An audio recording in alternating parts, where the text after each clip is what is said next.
Alright, friends. First video podcast. Stoked about it.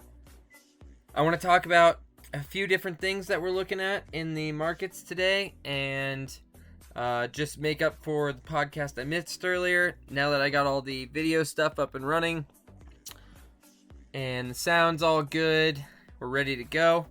I'm ready to go. Are you ready to go? Let's go. Alright, so Bitcoin today, at the end of the day, formed a fantastic close of a bullish pin bar candle. Bullish pin bar candles are Japanese candlestick that are typical to reversal patterns. They're defined by a long wick on the bottom, formed by a shallow body and a wick on the top. Hammer candles are similar to pin bar candles, especially bullish ones, in the fact that hammer candles just don't have a wick and typically have a equal sized body as a pin bar candle. We've been in this descending channel for quite some time now. After a false breakout, fell to the bottom of the channel, as we all know, sitting right at the killer whale third point of demand, which is fantastic that we ended up closed the day above where we started the day, because now we've been having follow through price action from Bitcoin. I also wanted to allude to the fact that the RSI is seeing some divergence at the moment. So you'll notice a low on price with the lowest low on the RSI. And then today we had a lower low on price with a higher level on the RSI. This is known as bullish divergence. Okay, moving on. Let's talk about Bitcoin dominance for a second. What we're looking at here is price action at the beginning of this year formed a peak at the Bitcoin dominance level of 73.65%. What that means is the dominance of Bitcoin over altcoins. Bitcoin held 73% of all of the value of cryptocurrency. Ever since then, we have come down, formed somewhat of a scuffed head and shoulders pattern, and since then broke out with the head and shoulders pattern target of minus 23%. This is when the altcoins were running up at the beginning of this year. We're going to look at the total 2 chart here in a second, and you will see that. So when we came to the pattern target, we actually exceeded the pattern target and have since been forming a stronger level of dominance for Bitcoin. Now, you'll notice that the price of Bitcoin has been going down.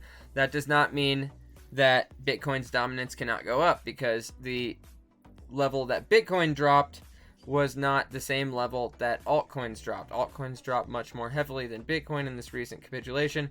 Therefore, Bitcoin has been gaining dominance. Alright, one of the things I wanted to show you guys is that we have to zoom out and look where we've been this year already.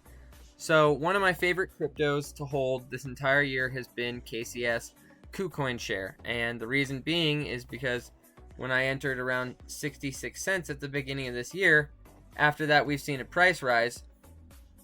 Not even a slow and steady price rise, a massive price rise of around 3,700%. Now, since that, we've dropped that back down. But even with the lowest low that we just recently saw from the beginning of this year, KCS has still managed to hold over around 750% in value. So we have to look at where we've been in order to see where we're going. Just keep that in mind here. Okay, let's see where we've been for the total chart. Okay, total chart is all cryptocurrencies market cap combined, and since the killer whale breakout zone in November of 2020, we have since appreciated almost all the way up to our target of around 700%. That seemed insane at the time, and now we're living through it. We're also still within the parabolic trend line. So what you'll notice is, these things go up, they go down, they go up, they go down. But if we zoom out on the long term, you'll notice a very definable trend happening with cryptocurrency. All right. Next chart, Total 2. Total 2 is all of the combined market cap of every single coin excluding Bitcoin. So this is the combined market cap of all altcoins. Now we are sitting at the level of Confluence. This level of Confluence has had interactions as resistance, support. One could even venture to say support here as well. And then even with the most recent capitulation, altcoins have managed to hold this level thus far. Now, the level of Confluence doesn't necessarily mean this is the bottom. It just means that we're getting to deep value areas. Deep value areas are areas where smart money looks to accumulate assets that have gone on sale, essentially. We've all noticed that cryptocurrencies have dropped by around 60%, including Bitcoin, and we are now sitting in relative value areas on the spectrum for altcoins. One could say this could be near a turnaround point. Next up, we got the S&P 500. I wanted to show you the S&P 500 on a couple of different lights. So since the beginning of this year, S&P 500 has been slowly trucking upwards, gaining approximately 16% at the high. And then if we zoom into the most recent dip that we had last week, the stock market, you'll notice, is completely unstoppable.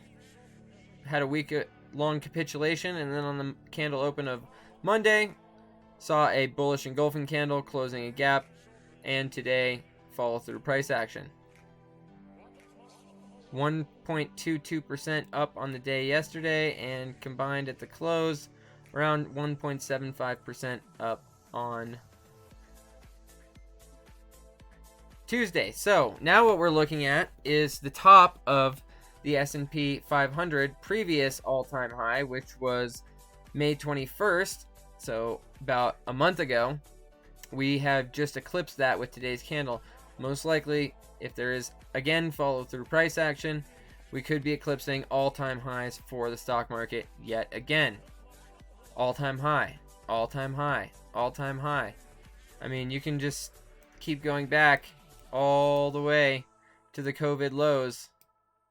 And ever since the COVID capitulation, one of the worst capitulation in the stock market, in stock market history, even with this capitulation, we had one of the fastest recoveries in all of history and have ever since been setting all-time high after all-time high. Part of this is because of the rate of inflation, but that's a topic for another day. Okay, gold. Yes, gold. Okay, gold is in a decade-size formation of accumulation and reaccumulation with a large sideways period leading into 2019, massive rise all of 2019 to 2020, then since forming the handle of a cup and handle formation on gold, looking like it wants to take off on a multi-year bull run yet again. Stores of value like gold, they don't move very fast, but when they do, they really do. So it's kind of like Bitcoin. You know what else is like Bitcoin? Does this remind you of anything right here? This descending channel with a false breakout? Does that remind you of anything? Oh, does it maybe remind you of Bitcoin over here with its own descending channel and then false breakout?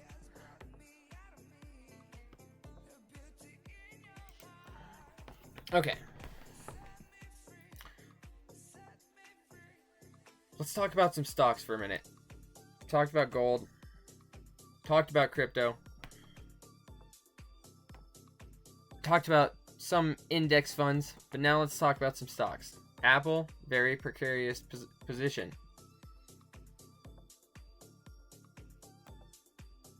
Sitting in a symmetrical triangle, okay, after going sideways for a long period of time all the way through the COVID crisis, and now coming to the end, the apex of a discernible symmetrical triangle formation on a monster growth stock. Does that remind you of anything that we looked at?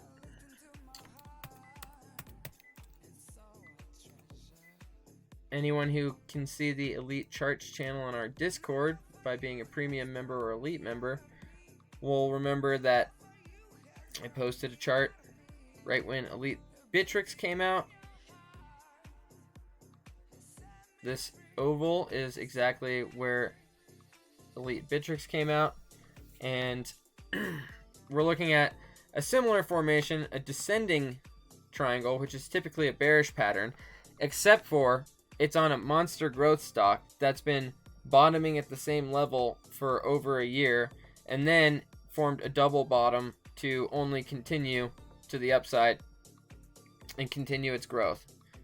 PayPal has been one of the top performers recently, just like Nvidia.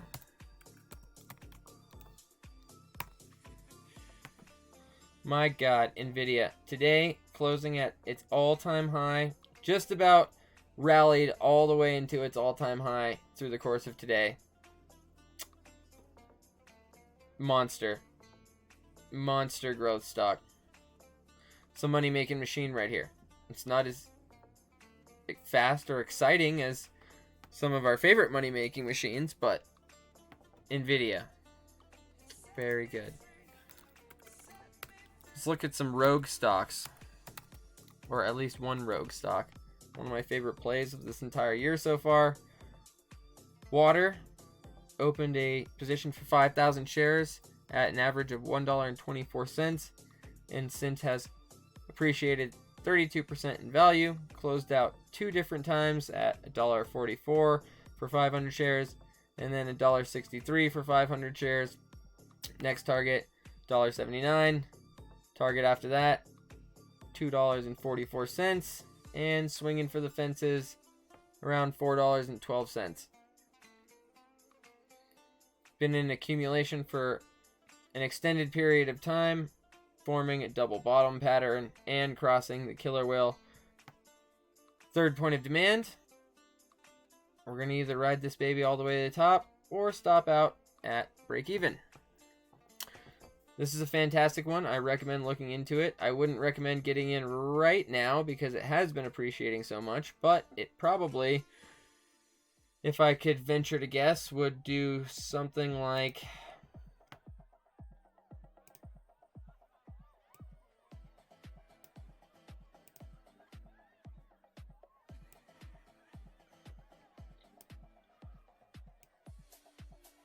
this. So one could speculate that you could form your entry idea off of a pattern as simple as a symmetrical triangle. I don't prefer symmetrical triangles for bullish entries, as they can be inaccurate at times as to which direction the trend will go, but something more like a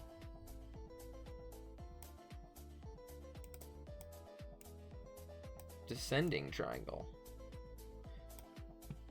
with levels of support forming along the bottom.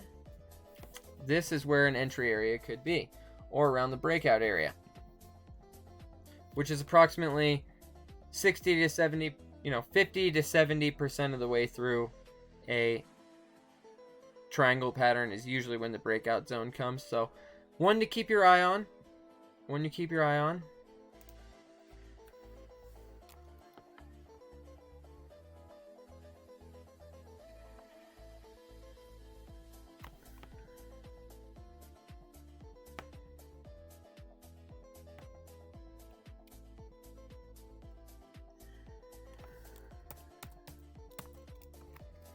Take a little look at Netflix.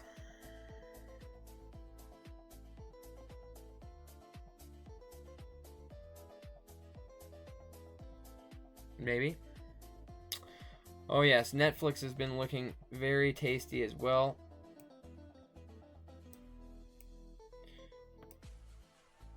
See, what you have to understand is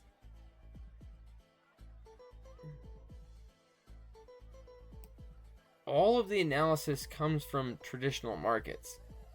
Now, when we look at things like this, we've seen in the past, what do we notice about this trend? Straight down, straight up, straight down, straight up. Pretty much straight down, tapered off. But when we break through specific levels,